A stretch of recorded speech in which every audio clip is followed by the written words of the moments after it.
Hey everybody, it is time once again for another Rahdo Q&A. And hello everybody, I'm about to answer a bunch of questions submitted by folks like you to the email address questions@rahdo.com. And by all means, folks, if anything I talk about or my wife talks about, because she sometimes shows up on these as well, prompts any further questions from you, well, you know what to do. Questions@rahdo.com is the email address. Keep them coming, folks. I want to hear your cues so I can am. And speaking of which, let's get right to it. But, folks, I'm going to talk about several different topics today, and if any of them don't really strike your fancy, don't worry. There are links down in the show notes that let you jump around from question to question so you can listen to just the parts you're interested in. All right, sound good? Then let's go. All right, everybody, here we go. Although you'll forgive me, I'm probably going to be a little low energy to start out because we just got our shingles vaccine last night. And oh my God, that took it out of me. That was a tough night's sleep, and I feel like I'm still on the rebound. But better than getting shingles. So anyway, let's go. Starting with Cameron, who says, I've written several times to bring your attention to Earthborne Rangers. I thought this game would be an instant hit for you and Jen in terms of its lore, optimistic view of the future, and in-game mechanisms. While I viewed Maggie's playthrough on the channel, I was feeling underwhelmed. Recently, Shut Up and Sit Down reviewed Earthborne Rangers, link provided. Yep, there it is. And Matt and Tom were profuse in their praise for the game and its systems. Matt going so far as to say it replaces Gloomhaven for him. In response to this review and my own feelings towards Maggie's, and a comment you made about deprioritizing the game, I wanted to give you another prompt to check it out. For my own bias, I backed the original Kickstarter campaign and the subsequent expansion on GameFound. I've also been listening to Earthborne Games podcast through development, and I'm about a third through my first play of the campaign.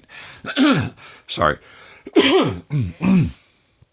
Continued thanks for your content. I've really enjoyed the updates from the Mexico road trip with Jen. And then there's a link to Shut Up and Sit Down's video. Well, first of all, oh my gosh, wait till you get to the personal section of this one. We've recorded the personal section first before I recorded this stuff. I think we ended up going for 90 minutes for our final road trip update now that we're back home. It was long, and there were many highs and many lows. Of course, probably don't need to say this because I probably said that in the intro, which I've also yet to record. All right. Anyway, doing this all out of order makes me repeat myself. Regardless, Earthborne Rangers. Yeah, I did see the Shut Up and Sit Down video. I have to admit I've stopped watching Shut Up and Sit Down, other than Emily, quite a while ago because I find I almost always disagree with them, almost without exception. When I am aware of when I have personally played the game that they are talking about and I listen to them talk about it, I think they tend to get it way, way, way, way, way wrong more often than not. Them being so profuse in their praise for the game doesn't really do much for me because it's not Paul. If it's not Paul, it's not Shut Up and Sit Down as far as I'm concerned. But yeah, I certainly appreciate the emergent gameplay. Or the emergent narrative and gameplay, I should say, that they were so keen on. Because I love that kind of stuff, too. As a former video game designer, that's certainly something that I always tried to infuse in my games. That players could use their own imagination to come up with solutions to problems and stuff like that. And yeah, I mean, so that's really great. And it was certainly interesting to hear such a strong focus on that, because I had not heard it elsewhere, including Maggie's video. But it just doesn't change the fact. The thing that made me lose interest in this game more than anything else was the heavy, heavy reliance on, in my opinion, poorly designed skill checks that are so ubiquitous in this game. They're just everywhere. And I have all but lost any enthusiasm I ever had, and I never had much, for skill checks where you have to commit before you make the check. Oh, this is a really important one. I'll throw a bunch more stuff in here just to make sure I don't fail. And then I draw the card and said, oh, -2. I wasted all that stuff. I didn't have to use any of it. I was going to succeed not even trying. And I just threw all those resources away, the colorful discs. And the fact that is everywhere in this game, that you're constantly dealing with it. I mean, I knew it was in the game. It's in a lot of games. It's in most adventure games. But it just seemed to be way too predominant. Now, this is, like I said, mostly... I mean, I've watched other people's videos, but then... and I already started to feel that way, but then watching Maggie's video really was the nail in the coffin for me. I mean... skill checks are fine, but I would much rather they had designed the thing such that, hey, oh, I gotta climb a tree. All right, let's draw the card. Oh dear, this tree is harder than normal. Well, do I go on ahead and spend my resources and then I'll pump them in with a sense of certainty so I can complete rather than the uncertainty. I don't enjoy that uncertainty. That's why I doubt I would ever go back to Arkham Horror, the card game, in spite of the fact that it's freaking brilliant. And it seems like the swings, even though they're it's just like +2 to -2 are enough because you have so little in the way of resources to just pretty much, that's my problem with the game. Everything else about the game I absolutely love and adore, and maybe I still will give it a go. The publisher, though, has never reached out to me to cover it, so I've got a mountain of games that the publishers have reached out to me to cover them, so I'm going to prioritize those, including Mythwind, which the publisher sent me a copy of, so I'm looking forward to that. Okay. Daniel N. says, looking at cooperative games that are coming out, the only ones that try to have some sort of high-depth, high-control are campaign games, Primal, Rove, Exoterra, while other types of games like adventure games or fire-extinguishing games, I'd like that. Fire extinguishing games, obviously you mean Pandemic, but yeah, fire extinguishing games have no such games coming, despite each category having one such game, Mage Knight and Spirit Island. Could it be that Gloomhaven's success has forced the designers of campaign games to innovate in such a way, in that way, while designers of other genres have no such incentive? All right, okay, all right, forgive me, still a bit fuzzy. Let me try to read this again. All right, let me skim it really quickly. Okay, yes. Okay, I see. So you're saying that pandemic-y style games, fire extinguishing games, tend not to be big, heavy, complex beasties. The only, and so why is that? Why are we only seeing that? Well, I'll tell you one that you might want to check out. It's right here. It's actually just off camera. I'm surrounded by the refuse of Tiny Epic Game of Thrones. And the Ice and Fire expansion for this really blew me away. I mentioned in my run-through, or my final thoughts for it, that if you play with the cooperative expansion for it, it kind of reminded me, literally, of Mage Knight and Spirit Island in its broad breadth and depth, and it is very much a firefighting game. As you know, the bad guys spread around, and you're having to stop the flow of them. So it's out there, but why? I would agree with you. It is not the norm. Pandemic rules over that genre. And it kind of creates a ceiling, right? I mean, there's the new literal firefighting game, the legacy one, Flashpoint, Legacy of Flame. There's the one that just came out, the Art Project, right? That was another nice one. And they all seem to just kind of stay right at that, hey, this is just slightly more complex than Ticket to Ride. It could practically be a gateway-style game, or if not that, a gateway plus game. And they tend to hit that zone. I mean, heck, even trying to remember, they turned viticulture into a cooperative game, and that I don't think really kind of pushed to the next level.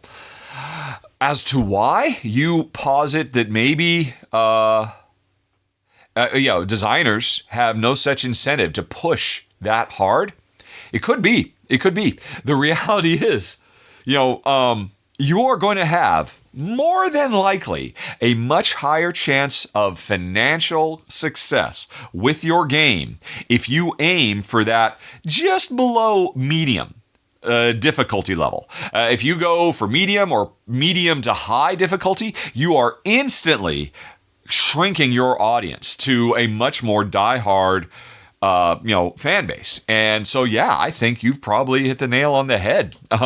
Developers want to ensure that they can sell a lot of games so they can stay in business and make more games, and going for a design that will work at the broadest level possible, i.e., just that sweet spot that Pandemic just kind of found and kind of defined, is just the smart thing to do. If you tried, And I mean, honestly, I wouldn't have been surprised if, heck, maybe on Tiny Epic Game of Thrones, when they set out to make the co-op game, they said, yeah, let's try to hit that too. And they missed it by a mile because, like I said, it's big. It's a big, burly beast of a game, even though it's a Tiny Epic game. But I mean, I think they can get away with it because they've got Game of Thrones on so that's just going to draw a lot of people to them. And I think, honestly, if I'm honest, they're probably hurting their chances because I warned in my final thoughts for Tiny Epic Games of Thrones when I was talking about the Ice and Fire expansion that I worry that there will be people who, oh man, I love Pandemic, and this is like Pandemic in Game of Thrones, it's awesome. And then they'll get there and like, oh my god, this is as heavy as Mage Knight. This is too much. And I even called for it would have been wise for them to try to have a mode that strips a lot of the stuff out so it gets simpler and more streamlined to, again, appeal to the widest possible base. Because put Game of Thrones on your box, you're going to appeal to a broader audience than some title you've never heard of. But, they made the game they wanted to make, and I think you'll be a very, it sounds like, Daniel, that you'll be surprised and excited for it when you see my video for it. But yeah, I would say you're right. It's a financial incentive. At the end of the day, make a game that will be successful above all else, because the profit margin in board games is practically non-existent. It's all narrow, razor thin. So you just can't afford to say, to heck with it. Let's go crazy and make the biggest, most complex, heavy, co-op game of all time. It's a big, big risk. And yeah, it paid off for Mage Knight and Spirit Island, but I would argue both of those games came out at a very different time in the evolution of the board game industry, when the majority of people playing board games were more niche, hardcore gamers and would welcome that with open arms. But board games have gotten a lot bigger since then. So you got to go for the broader denominator, I think, if I'm thinking of your question correctly. All right. Dan W. says, I first gravitated to your videos for two reasons. One, I love the way you give a feel for the heart of the game by not just showing what you're doing, but describing what you're thinking. And two, you and I have pretty similar tastes in games. Our tastes aren't perfect match, which means I'm thrilled that you're adding contributors to the channel. Through watching a lot of run-throughs, I found Shay and Ruel's taste very different than mine, while you and Kimberly are the closest match. I would kind of agree with that. I mean, certainly, Shay was brought on very specifically because his biggest video of all time, and the one he was known for, was his epic coverage of Twilight Imperium, and that's kind of the thing he tended to go toward, and that's something that I completely didn't cover. I was, you never saw videos like that on my channel, and wow, let's get Shay on. And the interesting thing is, over time, I think Shay has shifted more and more and more towards the Euro side. I mean, he'll still cover those big, burly, thematic games, but I kind of, and he's always game for it, but I kind of get a sense that he's more excited when I throw him a Euro to cover. Like, he'll be covering Sancore for me, because it was too big for me to cover in the RV, physically too big to play, and so when I ran into him at Dice Star West, I gave him the copy I had so that he could do a run-through of it. And I think, but anyway, continue on. Sorry, I was... Alrighty, for that reason, even though Shay's videos are great, he is awesome, I'm less inclined to watch them because I have a much higher chance of not liking it myself. My question, with each posted run-through, can you include which contributors were excited about playing the game? Well, I don't think it works that way necessarily. Okay, well, broadly, there are two buckets that games we cover on the channel fall into. There are sponsored previews of games, and then there are retail games. I am paying out of my own pocket for Shay and Kimberly and everybody to do. Everybody does one retail game a month. Like I said, I'm going to pay Shay to cover Sancore, whereas the publisher will pay him to cover the latest Nemesis expansion. And for those, so I guess we should talk about it, because I think I've talked about this before. You're asking, could I include somewhere the output of the secret Excel sheet we've got, where when a game gets sent to us by a publisher, or I'm sorry, the rule book gets sent to us by a publisher to see if we're going to cover it, if we're going, because again, we still say no to 9 out of 10 games. Everybody who said, I mean, people who say that we're shills and we'll just do anything for money, it's so ridiculous. It's so far removed from the truth, because if I wanted to, man, I could cover 10 times the amount of games I currently cover and make 10 times the amount of money I do. But we just turn money away left, right, and center. All of us do. We are literally throwing away thousands and thousands of dollars every month that we could make just by covering these games that we don't want to play. So we don't do it. But still, every time I go on Reddit, it's nothing but Rahdo's a shill, Rahdo's a hack, Rahdo only is paid for his opinion. It's so absurd. It drives me nuts. Anyway, sorry. So you're saying, would I make public, effectively, if I'm reading you right, would I make public the secret spreadsheet where all of us fill in what yes or no on all the games that we, what does that spreadsheet even look like? Let me see. Can I actually show you that spreadsheet? I am opening it up off screen for people who can't see. Yeah, let's see. There it is right there.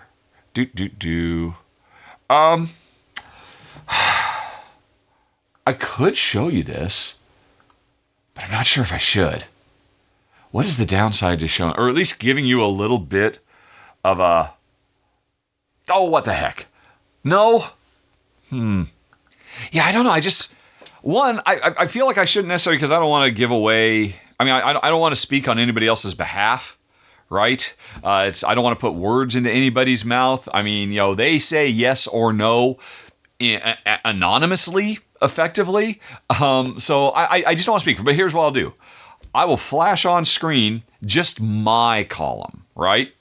Let's see here. Boop, there we go. I just shoved Shay and Kimberly and Amy, Maggie and Ruel and Chris and Alex off to the right. And here, so here's basically, just from the last few months, things that have been offered to us. And as you can see, like 6 Realm, I said yes to with a high level of enthusiasm. And I said no and no. I said yes to Pengy Pals, but only, I mean, for me, it was a no. But if Alex, who I'm starting to do more and more videos, if he wanted to do it, I'd be fine doing it with him. I think, oh yeah, the Dead Keep, same thing. I said no, but if Alex wanted to do it, I'd be fine doing it.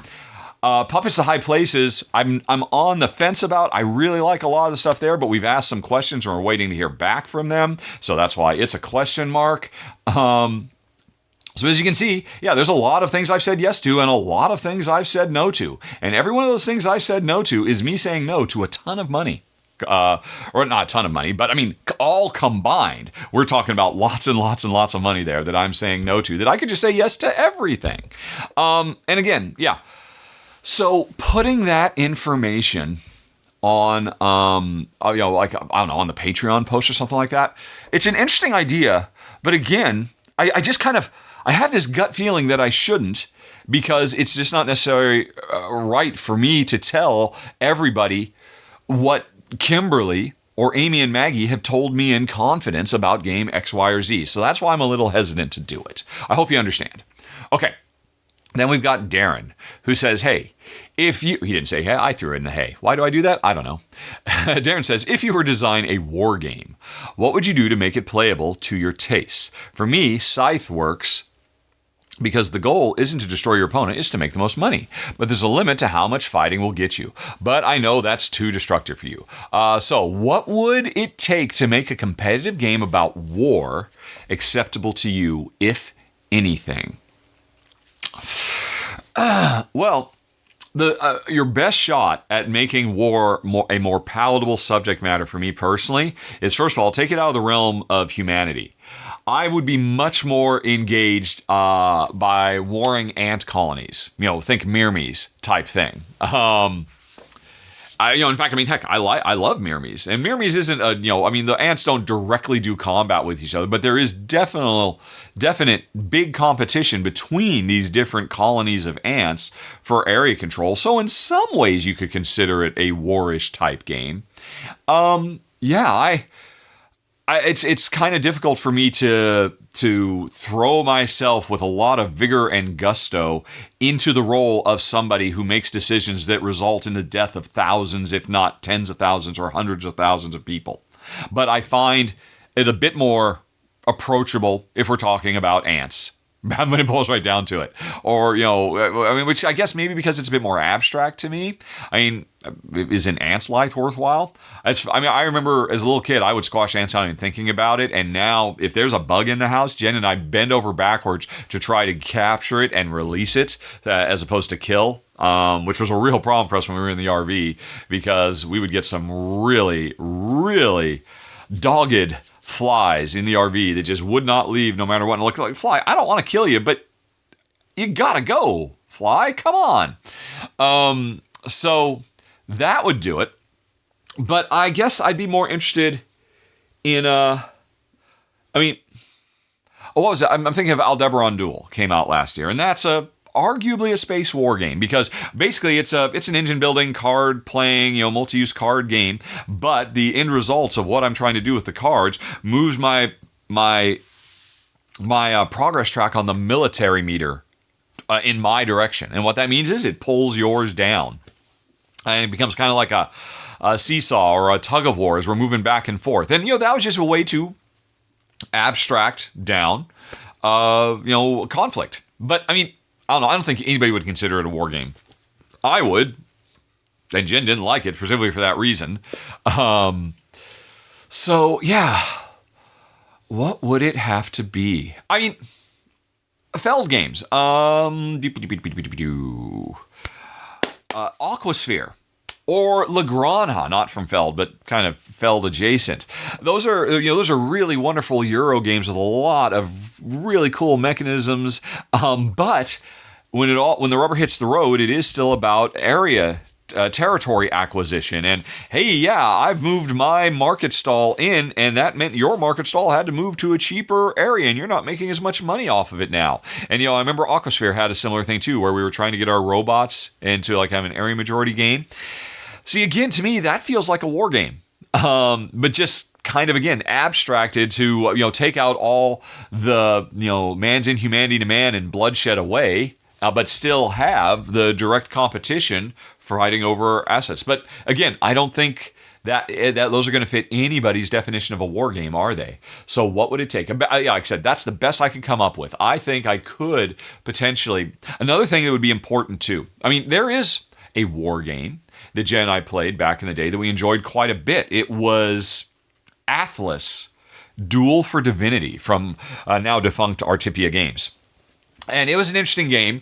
It was basically one of a dudes on a map skirmish game, right? Where I deploy my units, you deploy your units, and we were trying to engage in, what was it? It wasn't football. It wasn't like trying to get a thing to a stop, but we had to win. We had to fight each other off, and somebody had to maintain control over like power nodes or something like that. If I recall correctly, that was how you won the game. But it was a lot of fighting. And the thing that was compelling about it was before the game started, there was this very big elaborate system where players literally designed from scratch the units. It was a fantastical game, and we were gods, and so we were creating life forms whose sole purpose was to fight. In this divine battle for bragging rights. And I mean, I think felt a little bit more palatable to me and Jen because again, we weren't just leading to the rampant death and destruction of tons of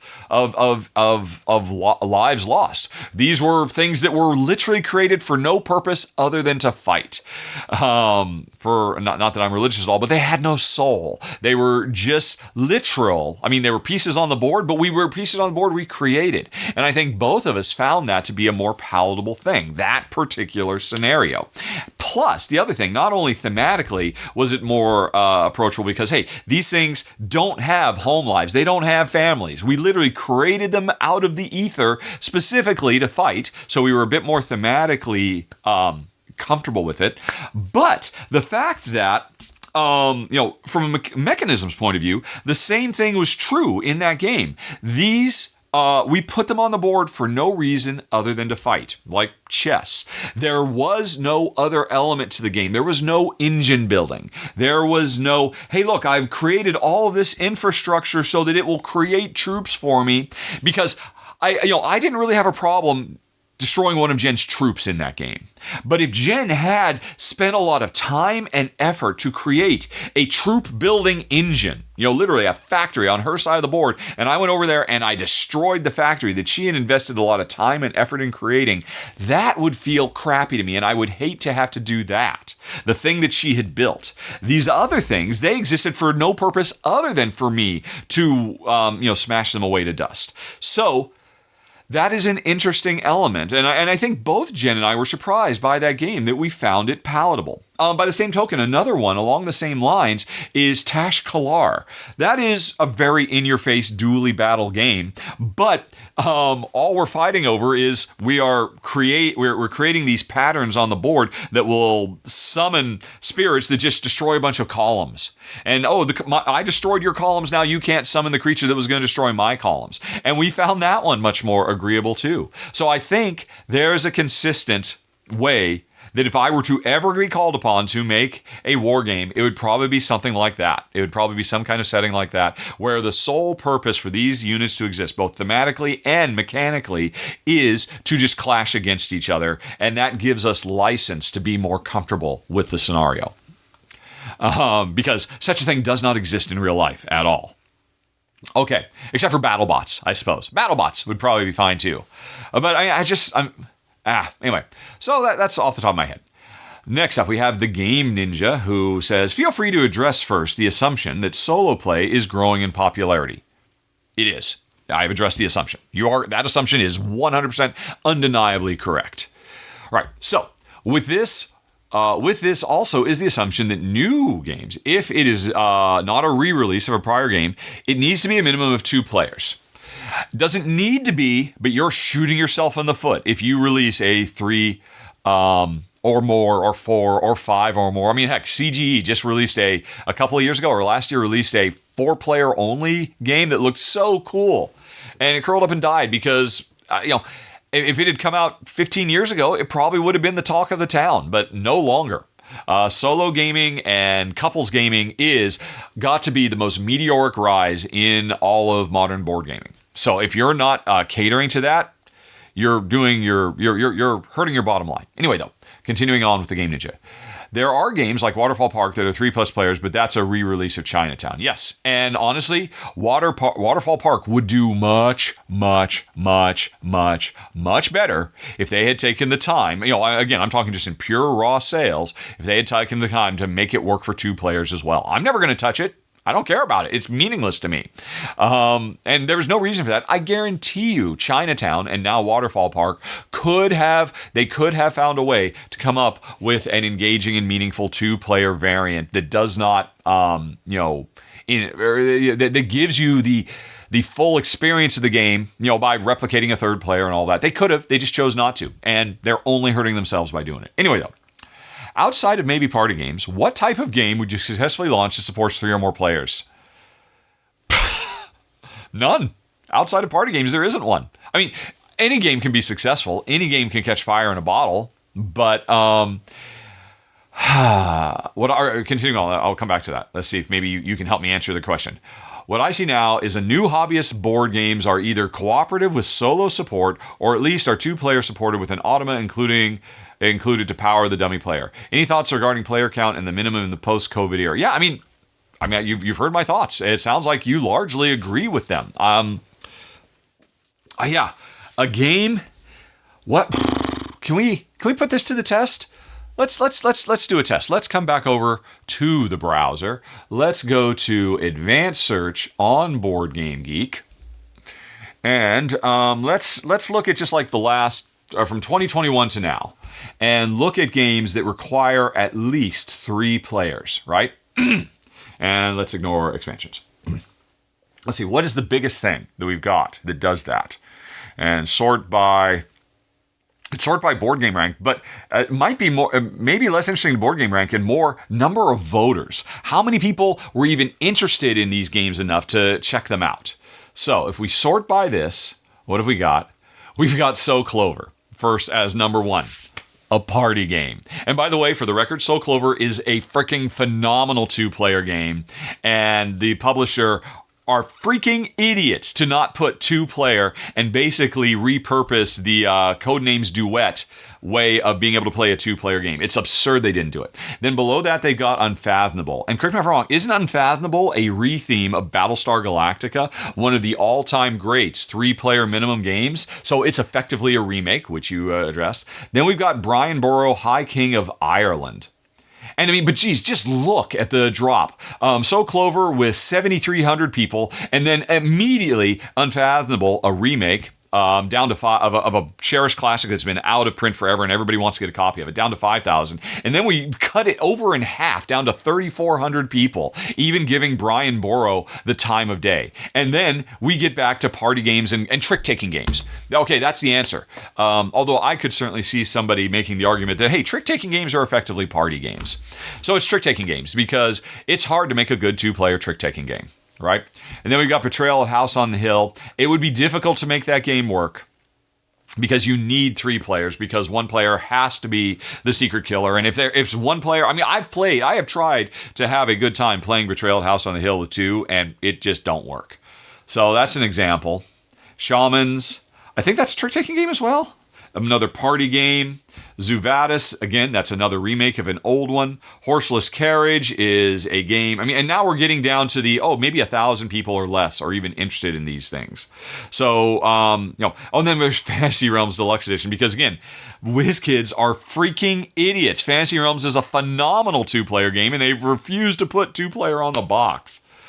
And Splitto is an iPlit you choose. Actually, and Splitto has a terrible, and they're right not to put 2-player on the box, even though it comes with 2-player rules, because it ruins everything. Rear Window, I've also heard, works really well with 2. Dan King told me it's a phenomenal 2-player game. They were idiots not to put 2-player. And has anybody played Rear Window? Rear Window should have been a much bigger deal than it was. I mean, arguably the most famous Alfred Hitchcock film of all time. Jimmy Stewart, I mean, that should have such huge mass market appeal. And nobody cares about it because it's a 3-player minimum game. So, I mean, I think we're just looking at some random things over the last few years. It's party games, trick-taking games, or remakes. And that's it. Those are your options. And you're shooting yourself in the foot, publisher, if you don't do the work. I forget who published the new version of Waterfall Park. Because I've always wanted to try Chinatown, but I'm not going to play a 3-player minimum game. And I was like, oh, good, I'll get to... Oh, no, they don't. Because they're dumb. I'm sorry, that's rude. That's rude. Because they are short-sighted and are shooting themselves in the foot because they could not be bothered. Because it's interesting. I mean, you talked about, because what should Waterfall Park have done? There should have been a 2-player support in that game with some kind of automa replicating a 3rd player. And I guarantee you, it would not have been hard to do it in a way that was satisfying and compelling. Now, there are a lot of hardcore. There's a, in my opinion, I could be wrong about this. I don't have any hard data. This is just a gut feeling from running a channel for over a decade and hearing people talk about games. There is a very small but very loud contingent of hardcore board game fans who refuse to play with dummy players. They think they are an anathema. They think they are the very definition of not gaming to play against an automated player. And, is that an automated player? I'm a pass. No matter how simple or clean or elegant or how great it makes the game. And those people are in the minority, but they're really loud about it. And I think publishers tend to listen to that very loud, outspoken minority. And so probably the developers of Waterfall Park said, we probably shouldn't do that because those really outspoken, loud minority of hardcore gamers who are all about the sanctity and the purity of the experience. It has to be, these people tend not to consider cooperative games to be real games either. Because if I'm not crushing a human being, then I'm not actually playing a game. I'm doing something else, and I'm not interested, thanks. I don't want to work with other people. I don't want to try to beat an automated opponent, and these people have a very loud voice, even if I think they represent a very small, hardcore contingent of gamers. And so that's why I'm probably why Waterfall Park didn't do it. And it's only to their own detriment, and it's a shame. Maybe in 10 more years, there'll be another remake of Chinatown, and this time they'll get it right. And if they're smart, They'll throw in a solo mode too.